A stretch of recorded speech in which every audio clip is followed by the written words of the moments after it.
Yes, Alex? Let me tell you about Man. I've swapped complete failures at Kickstarter. Star Fox Command is the first game that you get to be Anthony Birch. The first of many fuck yous. Like a fucking Looney Tunes? Suck. The only stipulation was behave yourself and keep your dick in your pants, and you have not followed through on that. Hey, Alex. What, Tad? Alex, that's changing up the format. Wait, what am I supposed to say again? I forgot. Shit, what was my line again? Well, where's my teleprompter? It's yes, right? From the top! Yeah, it's From the top? yes, Tad. Fuck it, we'll do it live. Hey, Alex. Yes, Tad? Let me tell you very quietly about stealth games. So, stealth games, motherfucking sneaking, snooting, banootin'. What the fuck's a stealth game, Alex? What the fuck is a stealth game? Well, I thought you were going to tell me, but I'll tell him. It's a game where you sneak around and shit. Whether it's to steal something or to assassinate a target, it's a game where you're focused more on not getting caught by enemies as opposed to actually fighting them to get through levels. Right, so the entire game is slowly creeping down a hallway. If someone sees you, go, whoop, you hide in the shadows, or you jump in a box. And then you avoid enemies until you kill them in one shot. What's fun about that? Well, a stealth game is kind of like a puzzle game, in a sense. Stealth games have been around. I want to say the first, legit stealth game was Metal Gear Solid. I might be wrong on that, but I'm pretty sure it was one of, the because first Metal Gear Solid was on NES. Well, it's also on, I don't want to say PC. Was it the fucking Commodore back then? It's old. The original Metal Gear is really fucking old, so it might actually be. Or I was going to say, didn't the very original Prince of Persia game, the shitty 2D looking one, have some stealth sections in it where you had to avoid the guards? Well, that was a thing, but it wasn't a stealth oriented game. Yeah, the first game that was primarily focused on stealth that I know of is Metal Gear Solid, and the reason for that, and this I do know, is that it was a very underpowered system, so they could only have a few enemies on screen. So instead of going in there guns a-blazing, it was like, if they only have 2 to 3 enemies, let's try this instead. And then, there you go. Now you sneak around, makes it more engaging, even though there's 2 enemies there that had... I think the reason was because they had, really complicated AI or something, but... Complicated for their time. Yeah, but stealth is... There's a lot of stealth games that I could think of. The biggest one, Thief. Thief is probably the biggest one. It's a pure stealth game. You've got Hitman, which is stealth and flair, where Hitman, you are a hitman and you have to take out a target. And you have a million different ways to do it. Alien Isolation, stealth and horror. That game is spooky as fuck. The Batman Arkham Asylum series. I would say it's stealth and action, because there's segments of the game that have a satisfactory stealth and then just good old punching. And it's actually pretty rare to have a good mix of those two, but I'll touch on that a bit later. You've got Gunpoint, stealth and puzzles. You've got Sneak King, which is stealth and hamburgers. You've got Metro 2033, which is stealth to avoid spending ammo. And Splinter Cell, which, I'll be honest, I've actually never played Splinter Cell. So I from what I understand, it's pretty fucking legit, and it's got co-op stealth. The only fucking thing I actually know about Splinter Cell is the old X-Play skit, Secret Agent Bob and Secret Agent Steve. Because I always wanted to play it co-op, but I didn't have an Xbox. Because if I had one, the flooring of my house would have caved in because it was so goddamn heavy. But stealth it's something that's kind of prevalent in a lot of games, either intentionally or not. Assassin's Creed started off, with stealth and certain mechanics. Like if you were in a crowd, you could put your head down and pray, so you blended in with the monks and shit. You've got Bethesda open world stealth archers, if you could call that stealth. Fucking Paper Mario. I would classify Paper Mario as a stealth game because I could spin to avoid enemies and sneak past them because I didn't want to fight them. I was going to say, there are stealth elements or segments in video games that aren't totally built around stealth. The Yeah. one that came to my head immediately when you want to do this episode was Wind Waker. That fortress you go to early on in the game. You had to avoid the big pig guards. Oh yeah, I completely forgot about that whole segment in Wind Waker. I think you had to go through it twice, right? You went through it once near the start of the game and again near the end. Yeah, but you actually were powered up to actually fight at the end. Yeah, yeah. Even Rayman 2 had a little bit of stealth in my favorite level, which was the water one with the whale, where you had to sneak behind. You could sneak behind the barrel dudes. And I'm going to open this up with a controversial opinion. The Thief game that came out in 2014, perfectly acceptable, and I had fun with it. And it also is the only stealth game that I know of that had a boss fight, like a final boss fight, that actually worked with the mechanics instead of against it.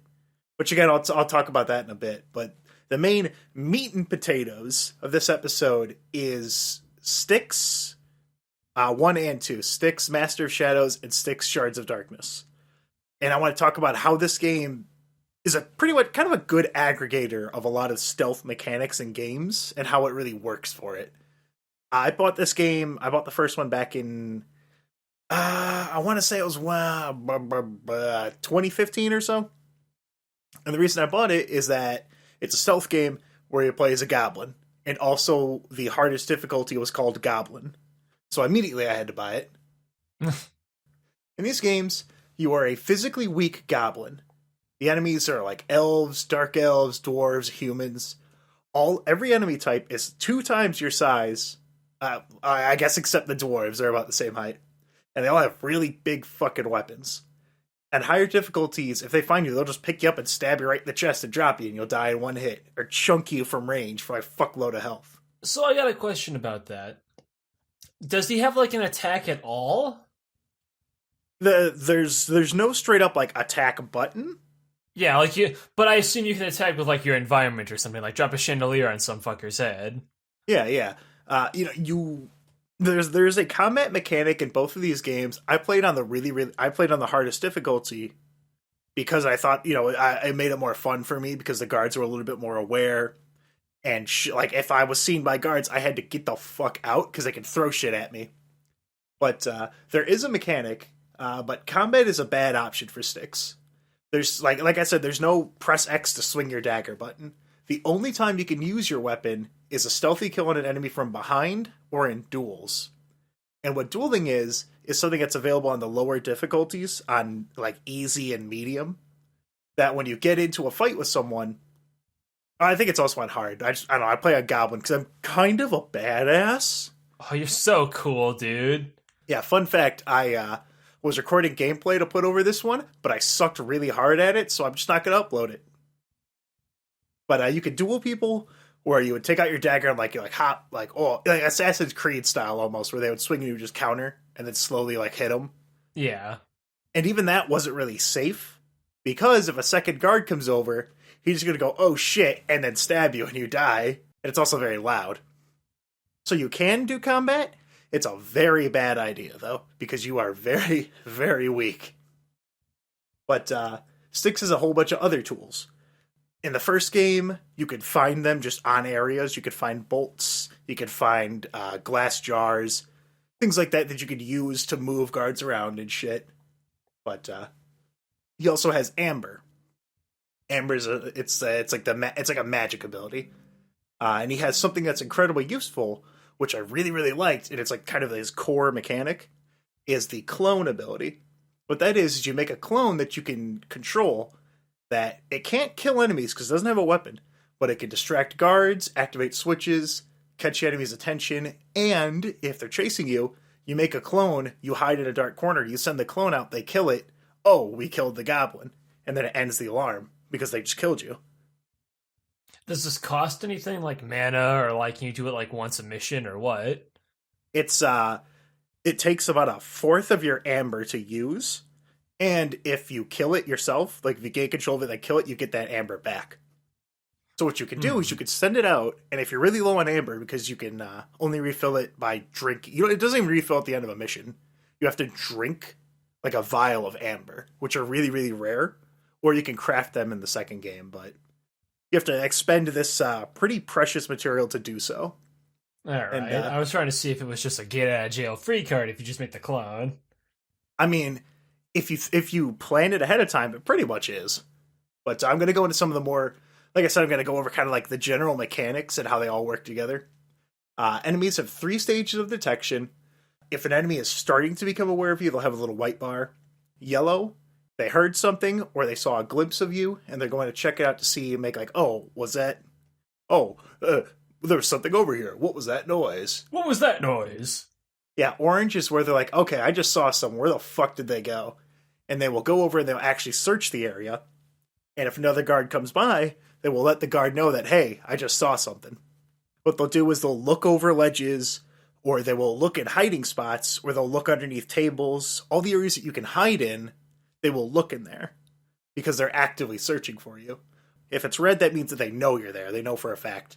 Orange is, I just saw something. Let me check this out. They're pretty sure you're there. Yeah. And there's a few different enemies that all require different tactics.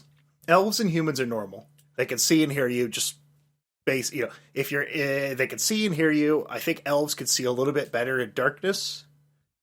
There's robies, which are these little bug dudes.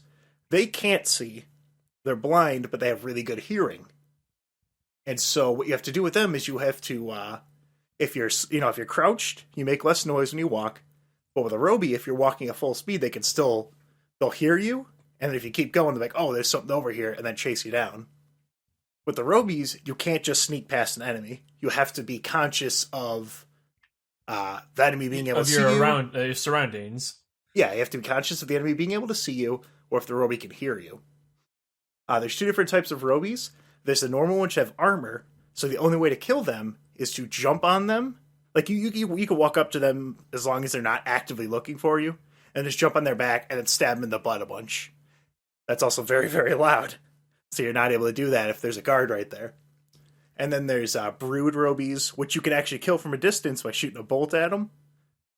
But they explode, and they send out little dudes. So you have to be very, very careful around robies. There's also dwarves. They're in the second game. And they're my favorite type of enemy, because they can see and hear you, and they can smell you. So a dwarf has a very fine sense of smell, specifically for goblins. And so if you're in a house and there's a dwarf, if you get in that house, they're going to immediately go yellow and start sniffing the air.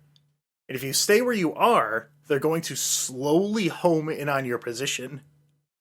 Like, if I go into a room and I go underneath a table, he's going to sniff there, like, what's that smell? It smells like a filthy green skin. That smelly smell. That kind of smell that smells smelly. Exactly. So they'll change their entire guard pattern and start looking around the room for you, and then slowly kind of wheedle their way to your position. Same with how, did you ever play Alien Isolation?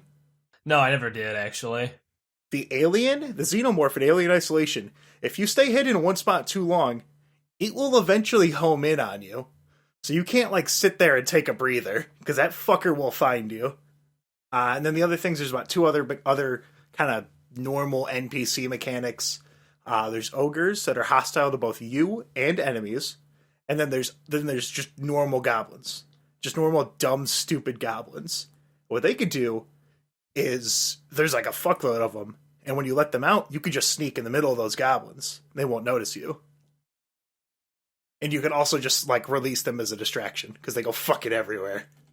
What, do the ogres have anything special to them? Other than they're hostile?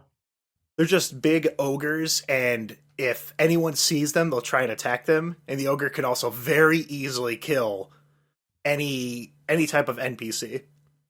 Nice. They'll only kill so many before they take enough damage to die, but they're basically your big noisemaker.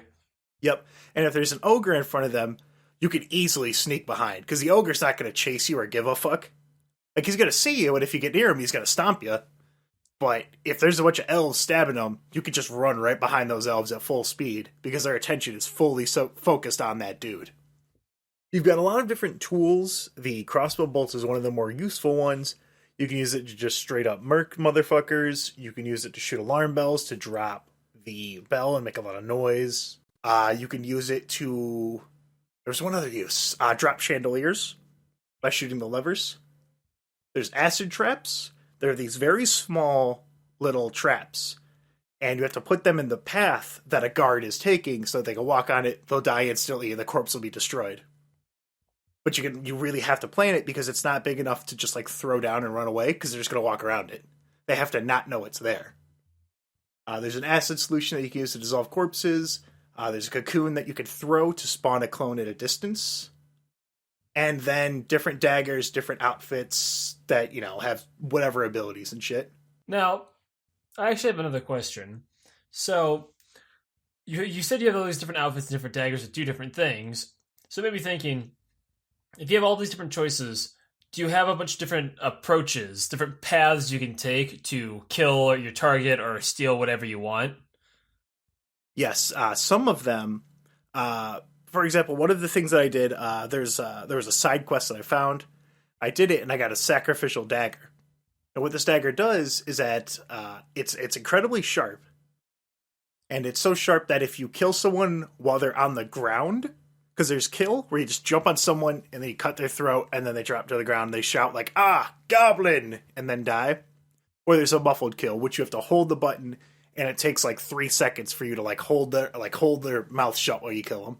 Yeah, so I was that about to say, are there silent takedowns in this game? Like another game that features stealth but isn't stealth focused entirely, which would be Deus Ex. Yeah. Deus Ex is definitely one of the bigger stealth games. It's more of like a stealth. That's a whole different beast, though. That's a whole. Deus Ex is either an action game or a stealth game. It depends on how you want to play it. Yeah. In this one, you'll be very hard pressed to do it combat wise. But yeah, normal kills, muffled kills. Basic stealth stuff. But like some of the items, there's like one of the daggers I had was if I drop on someone. So if I drop from a height, I can drop on top of an enemy and kill them. If I do that, I get a bunch of amber. But the downside is I can't parry with it because it'll break. Well, you avoid combat anyway, so that just seems like a really good ass weapon. Yeah, that's why I used it. Then there's outfits like the alchemist one, which I used, which lets me craft items anywhere. But if I'm not crouching, I make a fuckload of noise. And what I did with that was I intentionally put it on so that I could distract robies from a farther distance than... Because the robies have a better sense of hearing. So if there's a guard, if there's an elf, and a robie, I would have the alchemist outfit on and just walk in a quick circle, distract the robie, wait for him to get close, and jump and stab him in the butt. There's a few outfits that did things like that. There's a few major mechanics that are all that you have to take all of these into effect when you make any decision in this game or any stealth game. Exposure to light makes it easier for an enemy to see you. Being in the dark makes it harder to be seen. You have a dagger on your back that glows brightly when you're in the darkness. You can kind of see what level as it has like these weird runes on it. And then there's torches and there's lanterns. And I really like this mechanic. The torches, you can walk up to them and close them, or you can throw pocket sand at them. If you put out a torch and a guard that goes on that path routinely will notice that it's gone, move out of their path to go relight it. So if there's, say it's a heavily guarded area, you can't find an opportunity to kill that guard to clear the way. And you don't want to like throw a glass jar to distract him for a few seconds. So you can put out that light, wait in the back corner, wait for him to come over and relight it, and then take him out then because he walked out of the path. All right, makes sense. And then, of course, there's lanterns, which you can't fuck with at all. So they just have areas of the map, which are just, here's a big lantern, or here's a huge fire, and it's just always 100% illuminated. And you have to just avoid that shit at all costs. Yeah. So another question I actually had was, because when you mentioned Hitman earlier, right? I keep thinking of this very, very fun playthrough I saw Giant Bomb do, where they're playing the newer Hitman game, and they were specifically doing paper in a hat challenge runs of the game. Example, there was this level where you were in this like big mansion where a big like oil tycoon guy was having a big fashion party, right? You had to get in there, kill him, but the giant bomb guys don't want you to just do this so easily, so they pull ahead like you have to kill him wearing the Sheikah costume and use the fire axe. So he would have to like find the one of the 2 fire axes in the entire level, take out the Sheik, and then take his outfit. And the Sheik is like a heavily guarded per individual. And then wear his outfit and kill the target and get away scot-free. They would do fun things like that. So my question is, can you do fun little challenges like that in this kind of game? You could do kind of self-imposed ones, but unfortunately it's not as close to Hitman as that, because this one's more of a linear story-based one. Alright. But it does have its own unique gimmick that Hitman only does a little bit of, and not as heavily. So back to the other stealth mechanics. There's corpses. A killed enemy leaves a corpse, and keep in mind, every one of these mechanics you can manipulate to how you go through the level. The corpses, if you just straight up knife a dude and someone comes across it, they're gonna be like, "Oh shit, this dude was just straight up knifed." So you can hide. You can use my favorite button prompt in any game ever, where you pick up the body and then you go to a chest and it has press Y to hide the body. Or you could dissolve them and all that shit. And so it's a basic mechanic. And then this game adds onto it. So if you're hanging from a ledge and a guard walks up, you can grab them by the foot and throw them off the edge. Or if they're peeing, you just walk up and you kick them in the back and knock them off the ledge. Someone finds that body. Oh, he just fell. Wow, what a dummy. All right, I'm just going to continue on my way. Because you weren't obviously moitered.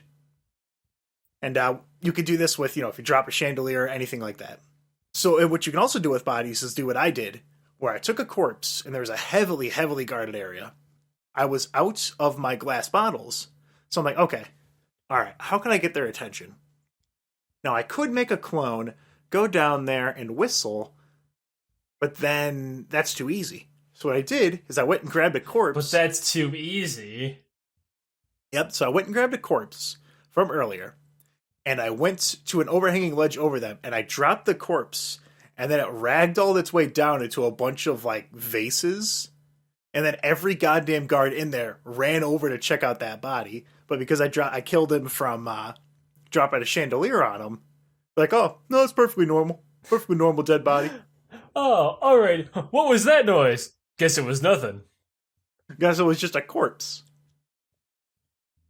So fucking, and you got hiding, you can hide in a crate, hide in a chest. Guards walking by, go in there. If you have a dead body, you can pick it up and hide it in a closet. If an enemy starts searching for you, if you're hiding in a closet, they'll open it up, grab you by the scruff of your neck and throw you out. Or, you could do what I did, and I felt like a fucking badass when I did this. One of the very high costing Amber abilities is to go invisible. And I'm like, oh fuck, he's gonna find me. Invisible. And he opens up the closet, looks in there, like, all right then. Guess it was nothing. Yep. So here's the important thing about the game. This game is vertical stealth. This is the reason why I really like it. The levels are fucking massive. They are gigantic. So there's so many options to traverse the level. And the difficulty of your path is determined by how attentive and intelligently you make your way through the levels. And they'll have secrets in areas, or they'll have coins that you can pick up that'll be like, okay, well, I can go right through the the ventilation shaft, but then I'm gonna miss that coin that's in the middle of the dining hall. So let's say that there's a dining hall. Yeah, let's take that example. You've got 3 ways to enter. Number 1, the doors.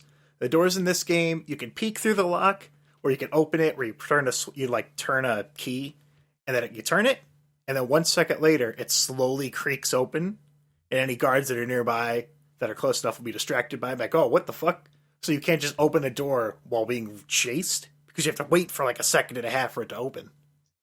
Number 2, you're looking around the entrance, and you notice that there's a crack in the wall, so you jump up and you go in the rafters. And then number 3, the Chad path of least resistance. So you look, okay, there's a crack in the ceiling. All right, what's this over here? And you notice that there's like a overhanging ledge. So you drop down, you sidle across it, you hang down because there's a bunch of guards on top. There's a lot of light. You can't take that way. And then you notice a plank of wood. You go down there, and oh, what's this? oh, it's the kitchen in the dining hall, and this is the open hole where they dump the trash. You sneak under there, you jump up, you go right in, you take the chef, you throw him down the pit, and now you're inside there. This game has that for, like, every goddamn area. There's always a way to go through. And it's super, super fun to find those. And the levels themselves are always filled with all sorts of stuff. Whether it's coins, crafting materials, or just harder paths to take. So what do the coins do? Are they just like little collectibles for 100%? Yeah, they're collectibles that give you points that you can put towards your skills. Oh, Skills, so this does have level up skills then. Yep, there's level up skills. And what I really like about the level up skills, so about halfway into the game, they introduce quartz. And so you level up a tree, and you can also respec at any time. There's a stealth, crafting, clone, killing, and then like movement. I think those are the 5 trees. And at the end of each one of those trees, there's like a big choice that you make. And the game only gives you 1 piece of quartz, but there's 7 different quartz options. So if you're exploring an area, and the one that I remember that I tried to get for like 45 minutes until I figured it out. It was there's a big piece of quartz, and it was in like a holy center where all these elves were praying. So they're all praying there. There's a constant cycle. Throwing glass, distracting guards, can only get a little bit, and then they're going to, go back to the round. They go back to the rounds. So what I did is I went to the skills, and I upgraded my clone to have the ability to explode into a gas cloud. So what I did was I dropped a chandelier, distracted everyone, went over and took I scanned the area. I came out of like a crack in the ceiling. I'm like, okay, this is what it's set up like. Okay, all right, I got this. Dropped a chandelier on the other side of the room, brought the people over there, made a clone, had the clone explode, and then jumped out, because to take the quartz, it takes like 3 seconds of you prying it off. Like you have to sit there exposed. So I made a giant gas cloud. By the time they stopped looking at the chandelier, they were like, whoa, what the hell's this? And they couldn't see me. The gas cloud was just big enough where I could jump back out of the closet, go back inside the roof, and get the fuck out of there. I had to plan it out because I wanted to get the bonus for not being seen. But you said, so was the smoke cloud a quartz ability, or is that just another ability you had from a coin? Oh, it was just an ability that I got from the coins, and then just doing the story stuff, you get some points. And then you get bonus points for beating the mission really fast, not killing anyone, not triggering any alarms, or finding all the coins. Yeah, alright, that makes sense. So, you said this game was a linear, more story-based one. So what is the story of Styx? Oh, it's fucking dumb as shit. This game is the perfect level of not cool. So whenever you die, Styx will come out of the shadows to berate you for being stupid or make some dumb pop culture reference. It is right on that razor's edge between like cool, like not cool and cool. You know what I'm talking about, Alex? Oh, I know exactly what you're talking about. Or it's lame, but you can be like, hey, that's lame, that's funny. You got me. So I want to tell you kind of a story about how I used the smoke and went through this really hard area. One of the later areas, I had to plant 3 bombs in a heavily guarded area, and I had a glitch where I wasn't able to save after halfway into the mission. Because what you can do is you can save and then try your thing, and then load it and save, do it again and again and again. And due to the nature that I play the game, I needed to get all the coins, not be seen, and kill no one for all the bonus medals. So I had to play really, really smart and plan things out, because I couldn't fuck up anymore. So, then I remember this exact moment as it happened. I took a turn too sharply, and a weaponless peasant saw me. And he's like, "A goblin! Help! Help!" So he started running away, and I turned to hit him with a poison dart to make him sick, so that I could figure out what to do, because I didn't want him to trigger an alarm. So I missed, and I hit the guy next to him. Nice. The guy next to him started running around, and then their models clipped into each other, so they just kept running in a straight line. Because he went and hid in the corner and was getting ready to run and pull the alarm, but the other dude got triggered, and then they just ran into each other inside their models. This game's kind of janky. It's that charming jank. So what you're saying is all according to my plan. Yeah, exactly. So I'm like, okay, sweet. I got out, he didn't sound the alarm. I'm good. But they're still shouting.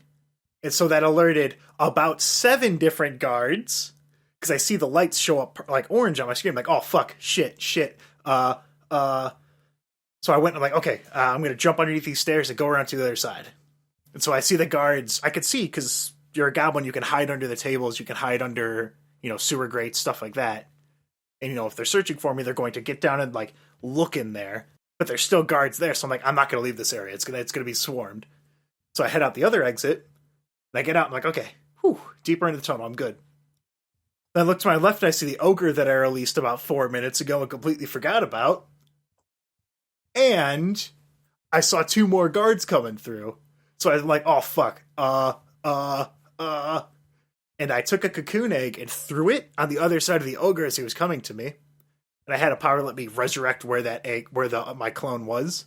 So I did that. The ogre got close enough to get in, he detected the elves, started going up the stairs and fighting them. So I was able to fucking swoosh past the ogre and do all this shit.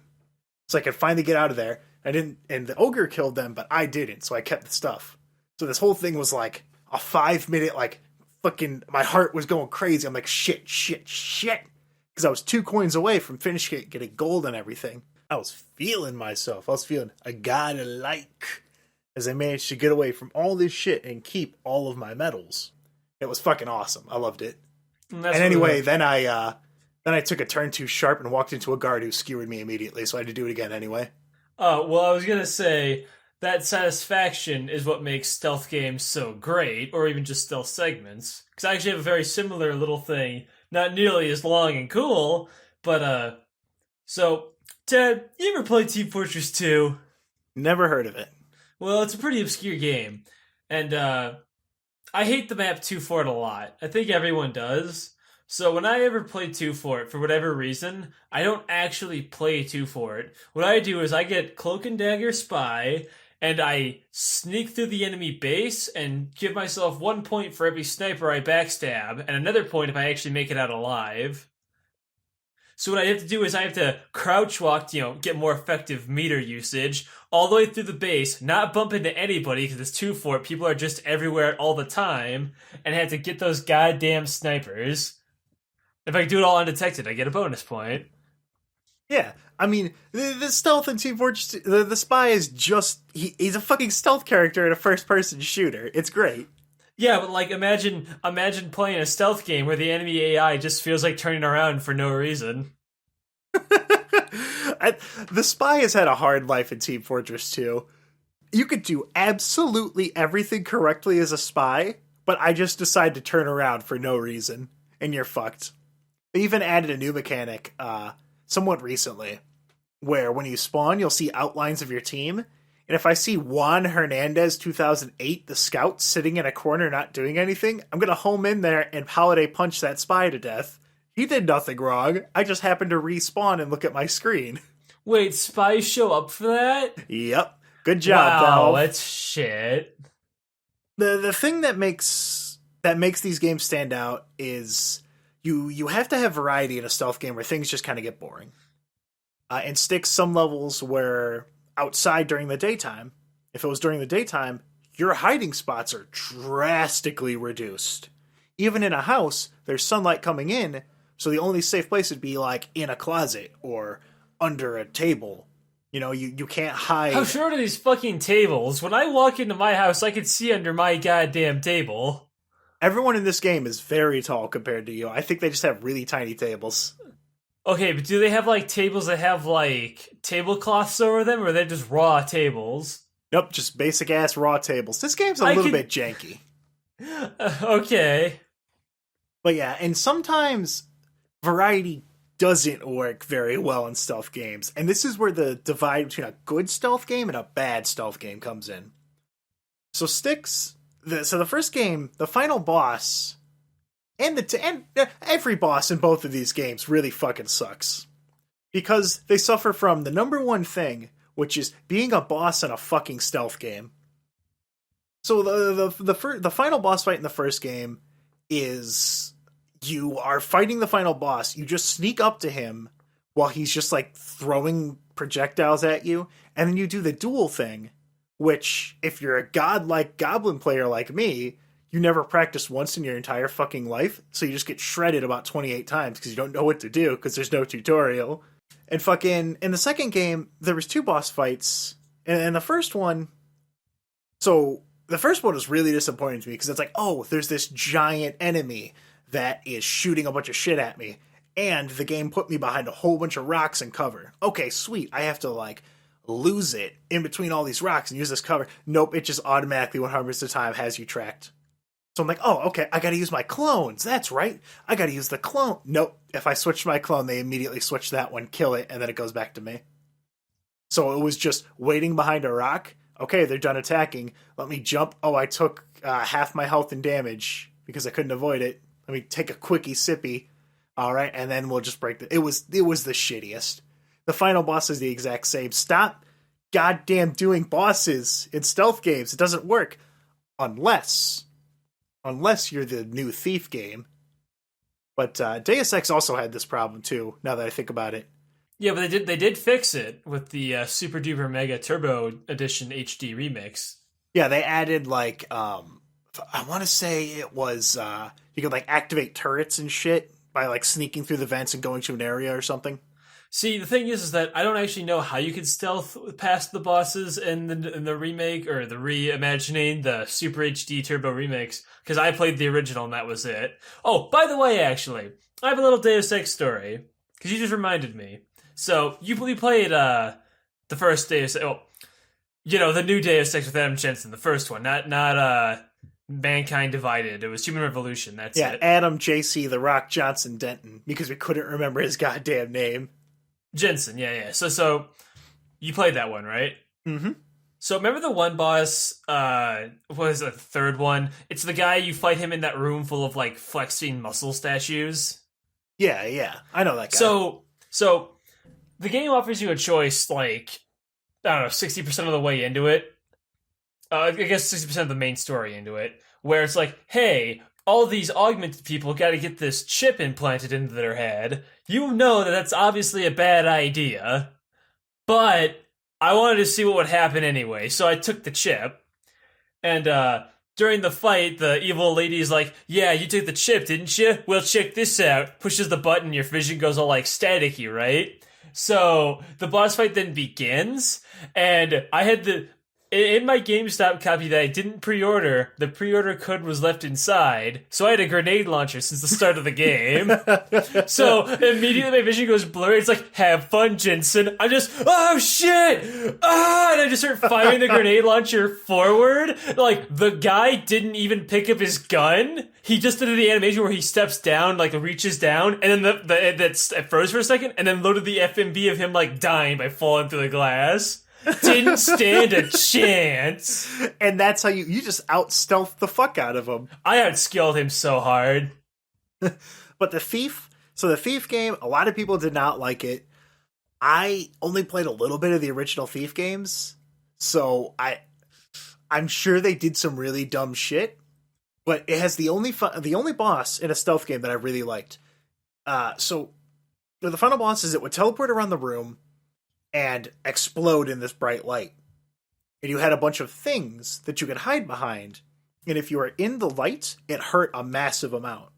So and you had to go to these 4 corners of the room to activate these pillars and shit.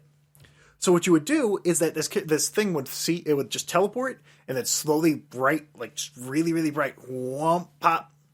And depending on, you had to keep track of where it was and stay in the shadows. So I would see a rock, right? And I think, oh, if I get behind the rock, I'm good. And then they teleport behind me. I have to look at where they are, look at all of the different things that I have in front of me, and decide, like, okay, I've got to hide here, because it was teleporting a lot very fast. So I had to constantly readjust and reevaluate and think, okay, if I hide behind this pillar, I'm safe, but that doesn't get me any closer to my goal. So you have to do that, and keep doing that, and keep readjusting and actually stealthing your way through by playing and using the shadows. And it actually worked with the stealth mechanics instead of trying to throw them out the window to do something else. Now, Sticks, there's two different kind of stealth archetypes that I've seen. There's the weak and frail small dude, where you use your guile and your really sharp dagger and playing smart to beat enemies. And then there's fucking Batman. Where it's just an option, but you don't need it. Well, no, you do need to use stealth in Batman. But in Sticks, I felt like something hiding in the shadows to try and get around things, or quickly go, ha ha ha, and stab him in the butt. In Batman, I felt like a fucking panther. I felt like a predator in the jungle. In Sticks, I'm afraid of my enemies. In the Batman games, they're afraid of you. So in Batman, you hide in areas just because enemies have guns. And so you'll hide around the area, grab the dude, take him out, bam, break his head. Not kill him, just, shatter his skull and, snap his neck. Not kill. The entire time you're there, you're just slowly picking these dudes off, and you don't feel weak. You feel like you're just taking your time and striking, like, at important You feel bits. smart. And then, like, as you whittle them down, the guards, like, you can turn on detective mode, and you'll see, like, their heartbeat, like, and it feels really cool. Well, I can think of an example of a stealth game where you're weak and have to run away from where you have to run from the Panthers. That's that one PS2 game, Haunting Ground. Now, what's this game? I don't think I've ever heard of it. It's based off the Clock Tower games, which are those are stealth horror games that we should have mentioned earlier. Now that I think about it, Well, I mean, most horror games are kind of like that. Not entirely. In Silent Hill, you have a gun. Or some kind of weapon to fight back. It kind of varies between Silent Hill, now that I think about it. But anyway, this game in particular is about you're being chased by different people per part of the level. You're being the very first one is what I just want to talk about is this. So you're in this spooky haunted mansion. You're this little teenage girl, and you have like a dog. And the very first guy who's chasing you, the first panther, is this big retarded looking Goonies guy named Debilitas. So like he is chasing after you and just like laughing and stuff, but he's kind of easy to fool. And what I like is you can kind of play with the environment to trick him. And you have a room that you can like stay in, but it's not actually safe. You have a little TV in there. You can turn on the TV and it's just static. If you turn on the TV at the start of the game and then run into him and do his intro and then run back to your room to hide, if the TV's on, he'll look at it, go like, walk over, turn it off, look to the left and look right. He'll forget what he was doing in here, and then just leave. You can mess with him. This game's all about that kind of stuff. And there's actually one more example I should probably bring up from this game that's really cool. Is the second chick who's chasing after you, named like Dialia or something, is this crazy maid with like a big shard of glasses chasing after you, and she fucks with you. Is she will go into like the closets and under the tables and shit and the hiding spots and pop out and try to get you. So places that you originally thought were safe are now filled with her in it. That's pretty cool, actually. But yeah, the third type of stealth game is something like Dishonored, or Deus Ex, where it's a good balance between stealth and combat, where like you're really not. You could technically bounce between the two, but usually you're going to go one or the other. And in Dishonored, you've got that feeling where you don't feel particularly weak against the enemies. It's just more efficient to be stealthy, and the game really kind of promotes it over the other options. Another good example, Dishonored's a really fucking good example of giving someone a bunch of tools and then just letting them go in the level. There's a dude on YouTube. His name is Stealth BR Gamer. Or Stealth Gamer BR. Fuck, I forget. But he does these videos of him playing Dishonored where he'll, like, stop time, cut a dude's heads off, shoot 2 arrows in the air, grab his head, unfreeze time, throw it at a guy, be like, and then the guy gets hit by 2 arrows, and then, like, he does a backflip. He just does this all this fucking crazy dumb shit just because they gave him all these tools and said, all right, here you go. Metro's use of stealth, out of all the stealth games I've played, Metro 2033 has my favorite type of stealth. So a bad stealth game, a game that just has stealth attached, would be like Oblivion or Skyrim.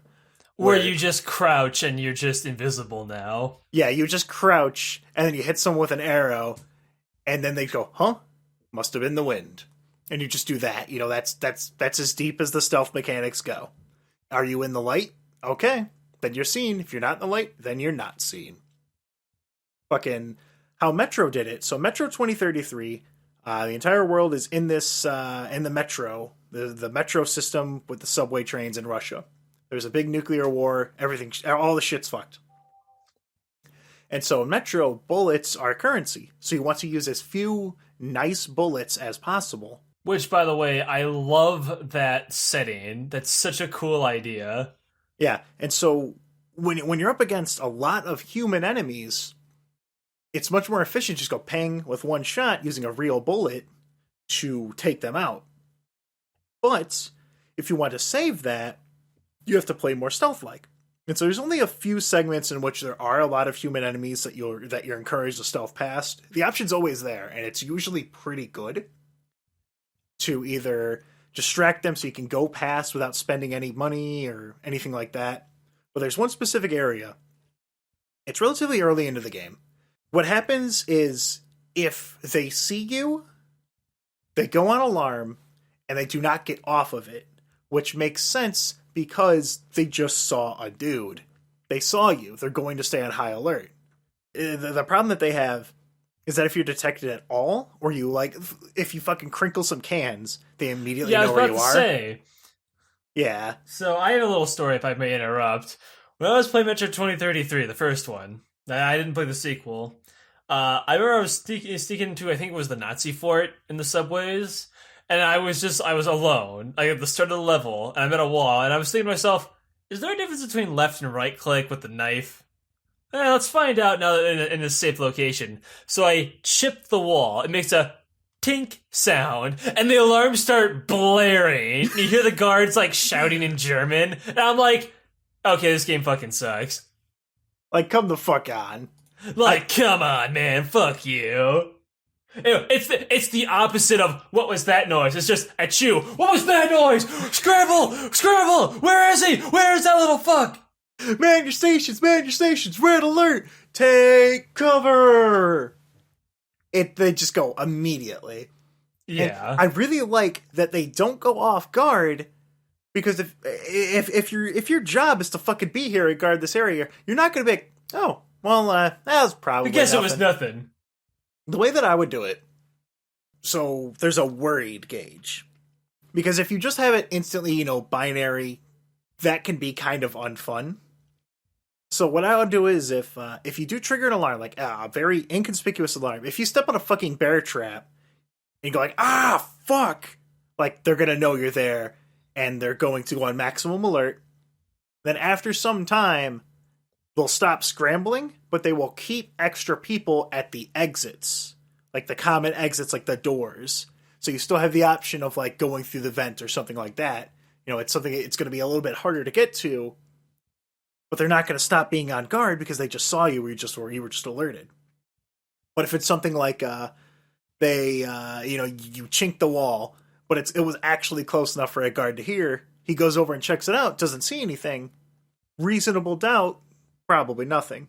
If one of the cans crinkle but they don't see anything, reasonable doubt, but add another tick to that worried gauge. So if that happens 4 fucking times or something, like, okay, this isn't a coincidence. Everyone get your shit ready. I'm pretty sure there's someone here. Let's search. Guard the exits. Let's do this. And then they'll go through and go on alert to search for you because it's just way too much of a coincidence. I mean, the way that I would do it, like, I would do it like a cyberpunk theme. Where like you got RoboCops and you could like fucking reset their worry gauge and shit. Well, Deus Ex is less RoboCops and more. Well, I guess the original Deus Ex is kind of like the era it would be in, where you have like fucking Detroit RoboCop shit. Because Mankind Divided and Human Revolution was actually a prequel, even though it looked more futuristic. But that's just art styles. That's just because they had better technology to make everything look all cool and orange. Yeah, all orange and gold. See, I know it's not true, but someone pointed out the world looks orange because you're looking through his sunglasses. I thought that was really cool, up until you remembered the intro of the game where he's looking out the city without his sunglasses on and everything's orange anyway. They actually had a filter on it that they removed in the remake. You can have the option on or off because it was just straight up a filter that they put on the game to make everything a little bit more orange. I mean, it worked. It made the game stand out. I remembered it. I'm complaining about it. So it ended up fucking sticking with me, didn't it? But yeah, so long story short, stealth games, I enjoy playing them because it is putting a player into a room, giving them a set of tools and saying, fix this puzzle. Look at this room, put it together. What is the best way to go through here? Should I drop down and kill this guard, pick up his body, hide it, not even bother hiding it, just run through the area? You know, it makes you feel smart and it feels really cool. When you get past an area, you're like, hell yeah, I got all these collectibles, no one saw me, I didn't have to kill anyone, fuck yeah, I am the greatest, VGVS. I'm the greatest. Please? Fucking tribes. When is there going to be a stealth tribes game where you just stealth at maximum speed? You have a shitty cardboard cutout of the sky as you rocket into the air at maximum velocity. They'll never You have see like it coming. like a cartoony cloud with drawn in with crayon. All right. So, is there anything that you want to add to the stealth discussion? Because there is a lot more that I want to talk about with stealth games, but this one's already 53 minutes, so I'm just gonna cut it here. I might get back to it about some other series and some other mechanics in the ways. A sweet part 2. Yeah, the ways that. So, like, I'll take a fucking screenshot of a hallway and break down exactly how all these mechanics work. But I'll probably do something like that. But is there anything else that you want to say, Alex? I'm pretty good to go. I told my stories about Deus Ex. I talked about Hunting Ground, and I don't play nearly as many like stealth kind of games as you do. So all I really have are just little things that I did in games that either featured stealth a little bit or like the 2 stealth games that I actually did play. So yeah, I guess we'll go ahead and we'll do the plugs there. Twitter at Let Me Tell You PD, YouTube, iTunes, Google Play, all that on the website LMTYA.com. There's a Discord, there's a Patreon, there's I want to say that's everything. Yeah, this is I like stealth games. It's not a extremely popular genre, and I get it, but also like they're super fun. And remember, Alex, I would silently kill someone and hide their body in an E-crate for a cyberpunk stealth game. You're dumb.